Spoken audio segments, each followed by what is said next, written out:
¿Qué tal, amigos? Les habla el Padre Rafael Chávez y les doy la bienvenida una vez más a este su pequeño espacio de meditaciones. Y hoy estamos de fiesta. Hoy es domingo de Pentecostés, 19 de mayo. En el nombre del Padre y del Hijo y del Espíritu Santo. Amén.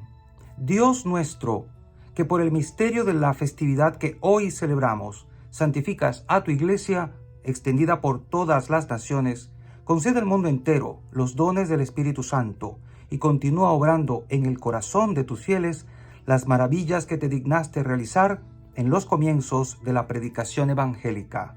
Por nuestro Señor Jesucristo, tu Hijo, que vive y reina contigo en la unidad del Espíritu Santo y es Dios por los siglos de los siglos. Amén. Hoy tenemos como primera lectura al libro de los Hechos, capítulo 2, versículos del 1 al 11. El día de Pentecostés, todos los discípulos estaban reunidos en un mismo lugar. De repente se oyó un gran ruido que venía del cielo, como cuando sopla un viento fuerte, que resonó por toda la casa donde se encontraban. Entonces aparecieron lenguas de fuego que se distribuyeron y se posaron sobre ellos. Se llenaron todos del Espíritu Santo y empezaron a hablar en otros idiomas, según el Espíritu les conducía o les inducía a expresarse. En esos días había en Jerusalén judíos devotos, venidos de todas partes del mundo.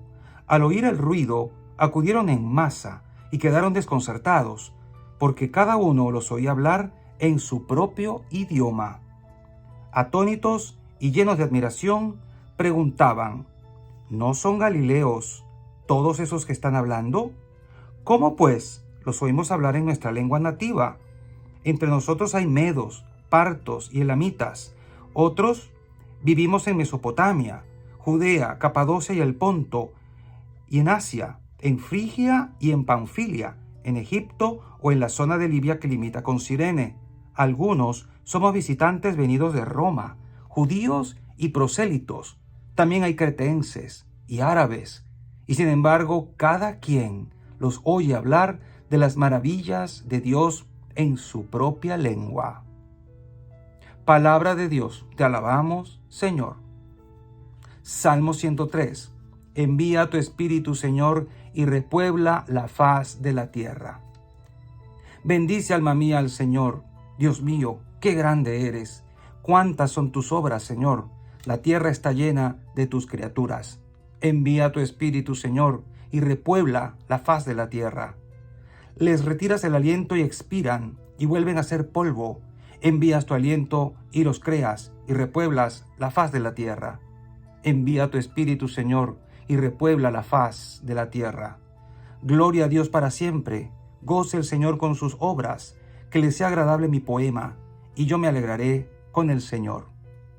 Envía tu Espíritu, Señor, y repuebla la faz de la tierra. La segunda lectura está tomada de la primera carta a los Corintios, capítulo 12, versículos del 3 al 7 y del 12 al 13. Hermanos, nadie puede llamar a Jesús Señor si no es bajo la acción del Espíritu Santo. Hay diferentes dones, pero el Espíritu es el mismo. Hay diferentes servicios, pero el Señor es el mismo. Hay diferentes actividades, pero Dios, que hace todo en todos, es el mismo.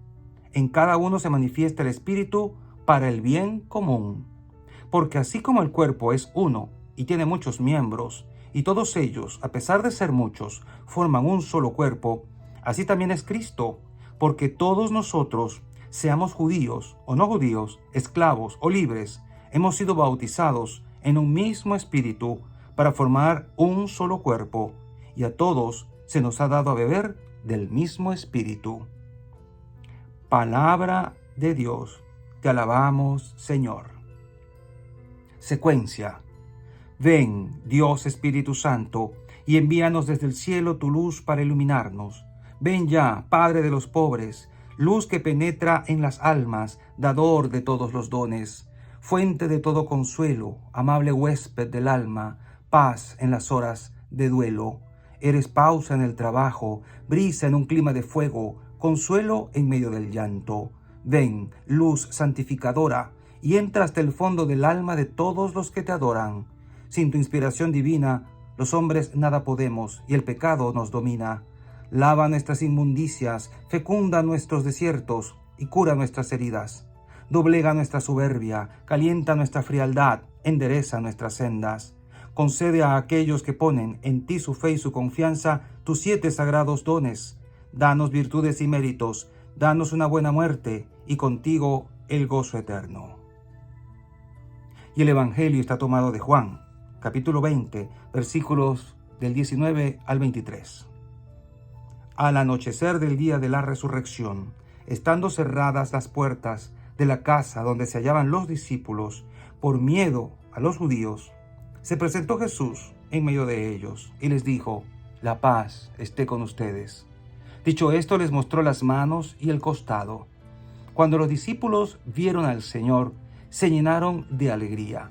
De nuevo les dijo Jesús: la paz esté con ustedes. Como el Padre me ha enviado, así también los envío yo. Después de decir esto, sopló sobre ellos y les dijo: reciban el Espíritu Santo. A los que les perdonen los pecados, les quedarán perdonados, y a los que no se los perdonen, les quedarán sin perdonar. Palabra del Señor. Gloria a ti, Señor Jesús. Y bien, hemos recorrido un largo camino para llegar hasta aquí. Después de que Jesús asciende al cielo, precisamente 10 días luego, en la festividad judía de Pentecostés, o sea, 50 días después de la Pascua, se presenta el Espíritu Santo. Se cumple la promesa de Jesús, la promesa del Padre, de enviar otro consolador, otro paráclito. Y se dice otro porque el primer paráclito, el primer consolador, fue Jesucristo. Ahora Jesús asciende y desde allá arriba, sentado a la diestra del Padre, según las Escrituras, envía el Espíritu Santo, que continuará y ampliará su obra en la tierra. El Espíritu Santo se queda con nosotros y por eso podemos decir que a partir de ese día de Pentecostés nace la iglesia en todo su dinamismo apostólico. Ya la iglesia estaba, digamos, construida. Estaban los discípulos, estaba la Virgen, estaba el Evangelio predicado. Los discípulos eran testigos de las maravillas que Jesús había hecho y todo lo que había enseñado. ¿Pero qué les faltaba? Les faltaba el ímpetu, les faltaba la fuerza, les faltaba la valentía para salir de su encierro, porque estaban así, literalmente, llenos de miedo a los otros. No sabían cómo empezar, no sabían cómo arrancar. Les faltaba el fuego del Espíritu Santo, el dinamismo del Espíritu Santo, la fuerza del Espíritu Santo. Es por esto que el libro de los Hechos narra el descenso, por decirlo así literalmente, del Espíritu Santo sobre los apóstoles de una forma ruidosa, de una forma estrepitosa. Tanto así que los judíos que estaban en Jerusalén por la fiesta de Pentecostés se asombraron, oyeron el ruido y fueron a ver. ¿Dónde ocurrió esto? En el llamado aposento alto. Se supone que es el mismo lugar donde se desarrolló la última cena de Jesús con sus apóstoles. Allí el Señor les dijo que se quedaran en Jerusalén para que esperaran la llegada del Espíritu Santo. Por eso se sabe que en Jerusalén se formó una amplia y fuerte e intensa comunidad de cristianos. ¿Qué pasó en aquel día? Pues irrumpe el Espíritu Santo en aquella sala donde se supone que habían unas 120 personas. María estaba allí presente, estaban los 12 apóstoles y estaban muchos más discípulos que acompañaban a María y a los apóstoles. Ahí estaba la iglesia. Así que una iglesia sin María no se entiende. Una iglesia sin base apostólica no se entiende. Una iglesia sin la comunidad no se entiende. Y es allí donde se derrama el Espíritu Santo y ha de llamarnos la atención que se derrama también visiblemente. Ellos pueden ver como unas lenguas de fuego, una especie de lenguas de fuego, dando a entender el poder transformador del Espíritu Santo en cada uno. Y en cada uno el Señor derrama sus 7 sagrados dones, como dice la secuencia. Cada uno experimenta el poder del Espíritu de tal manera que luego de allí salen totalmente transformados. Lo que pasó en aquel lugar, en aquel aposento alto, digamos que marcó el inicio de la iglesia en su dinamismo apostólico, como lo dije. Por eso hoy celebramos el cumpleaños de la iglesia. Hoy la iglesia debe celebrarlo, digamos, de una forma, si se pudiera, estrepitosa.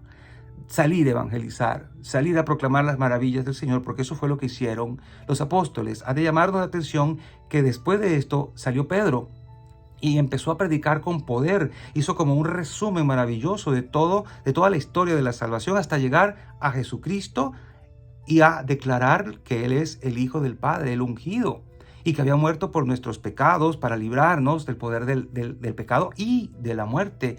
Un Pedro que antes era tímido, que no se atrevía a hablar, que no sabía de letras, se convierte en un hábil predicador. Y de la primera predicación que hace Pedro, se convierten unas 1000 personas. ¿Qué quiere decir esto? Pues que no era solo Pedro, era el poder del Espíritu Santo que estaba tocando los corazones. Y luego la comunidad empieza a formarse, empieza a estructurarse. Luego los carismas se van distribuyendo también jerárquicamente, unos para enseñar, otros para llevarle la ayuda a las viudas, a los pobres, otros para evangelizar, etc. De ahí después, luego sabemos toda la historia de Esteban, el primer mártir que da su vida por Jesús, y ese es otro carisma, el martirio. Y las comunidades luego se tienen que dispersar y se van a otros lugares donde tienen también que evangelizar. Y gracias a este éxodo, las comunidades empiezan a regar, a dispersar el evangelio. Llámenos la atención también el hecho de que cada uno de estos 16 lugares que fueron nombrados en el relato de los Hechos de los Apóstoles, 16 idiomas diferentes fueron oídos en aquel momento. Esta gente oía hablar de Jesús en su propio idioma, la glosolalia. El don de lengua se manifiesta allí de esa manera, dándonos a entender que la iglesia de Jesús no era solamente para la gente de aquel lugar, sino que era un evangelio destinado a llegar a todas las naciones. Podemos decir también que la catolicidad de la iglesia estaba allí presente y palpable. La iglesia fue católica desde su nacimiento. ¿Por qué? Porque era universal, era la iglesia para todos, era la iglesia donde todos debían converger, donde todos debían llegar y donde todos debían encontrar la salvación. Sigue siendo así. Digamos que el evento de Pentecostés fue el evento anti-Babel, donde Dios confundió las lenguas para que no se entendieran, porque la soberbia del hombre imperaba en aquel momento. Ahora fue al revés. Ahora las lenguas son usadas para llevar el evangelio y que los hombres se puedan entender, hablando el idioma del amor, el idioma del evangelio, el mensaje único que nos lleva a la salvación. Así que hoy profundicemos en este misterio, en el misterio del Espíritu Santo, en los dones que Él dio y regaló. Se siguen llamando dones porque fueron eso, regalos, obsequios espirituales, gracias espirituales dadas a los individuos para el fomento de la comunidad, para el bien de la comunidad. Hay dones y frutos del Espíritu que van a alimentar a la persona y que van a alimentar también, por supuesto, a la comunidad. Son para el servicio. Profundicemos en cada uno de estos dones y frutos. Y hoy le pedimos al Espíritu que se derrame abundantemente en la iglesia, que no nos quedemos, digamos, estáticos ante todo lo que el mundo está viviendo, sino que pongamos nuestra parte, nos dispongamos, nos abramos al Espíritu Santo que siempre se quiere derramar, pero nosotros a veces ponemos obstáculos al Espíritu Santo y no dejamos que Él trabaje fuertemente como quiere hacerlo en nosotros para poder transformar el mundo, transformar la iglesia y hacer todo lo que Dios quiere hacer en este planeta. Invítalo a morar en ti en este día y toda tu vida. Y la bendición de Dios Todopoderoso, Padre, Hijo y Espíritu Santo, descienda sobre cada uno de ustedes y les acompañe siempre. Y seguiremos en contacto, si Dios lo permite, a través de este canal. Chao, chao.